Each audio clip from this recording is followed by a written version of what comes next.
What's up guys, welcome to your 35th Java tutorial, and in this tutorial I'm going to show you guys how to make a variable length argument list. Now I showed you guys how to build methods using multi-dimensional arrays and also how to build basic methods, but each time you did, you needed to tell it what arguments it took. But sometimes you want to build a method and you don't know how many arguments it took. So for example, say you want to build a method to average a bunch of numbers. Well, maybe you don't know how many numbers you want to average first, so you don't know how many arguments to give it. Well, in this tutorial I'm going to show you guys how to make a method that takes however many arguments you want. So let's go ahead and build a method outside our main method. Let's build a public static int, since it's going to be returning integers, average. And I just named it average. You can name it whatever you want. Now go ahead and it's going to take an argument of integers, but you don't know how many. So anytime you don't know how many, what you do is put an ellipse, and that's 3 dots, and then put the name of the variable you want to use. And instead of putting int x, int y, int z, you just put 3 dots, and what 3 dots means is, alright, I'm going to be throwing numbers in here, but I don't know if I'm going to be throwing 2 numbers, 5 numbers, or 500 numbers. So dot dot dot means just do it, and I'm not going to tell you how many numbers. So now that we have that, that's a new thing I wanted to show you in this tutorial. Dot dot dot means you don't know how many arguments it's going to take. Let's go ahead and build a simple function. Let's just total all these numbers, so it starts at 0 since we don't have any numbers yet. Let's make an enhanced for loop. Set our variable equal to x, and it takes numbers in it, and let's just add all those numbers to the total.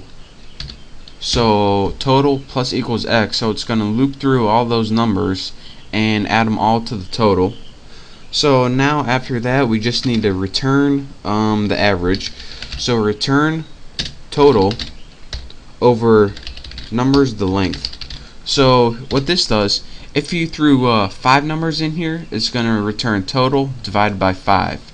If you only threw 3 numbers in here, it's going to return that total divided by 3. So number, which should actually be numbers, is what you passed into it, and the length of it is how many values. So that's how that works. So this is our method we just built. Now we need a way to output it on the screen. So go back to your main function so you can run this program, and just write system out, move my mouse, print line, and let's just print something like average, and then in here in your average method you can type however many numbers you want, 43, 56, 76, and 8. And let me go ahead and run this and show you guys. The average of this is 45. So that took 4 arguments, or 4 numbers right there.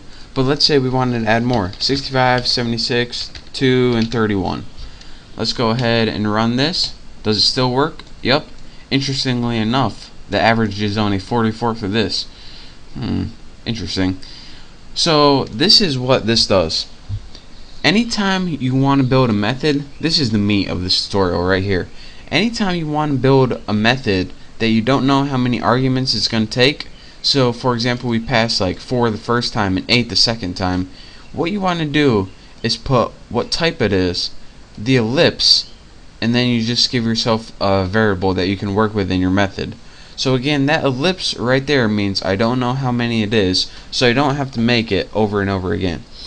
So again, we just built the method right there and called it in our main function right there. So that's your quick tutorial on how to make a variable length argument list in methods that you build, so you don't have to write a new method each time you want to enter a different number of arguments. So practice that, and once you play with it a couple times, you'll get good at it. So thank you guys for watching. Don't forget to subscribe to my channel, and don't forget I'm gonna have this video able for free download, so make sure you do that if you want. So thank you guys for watching, and I'll see you next tutorial.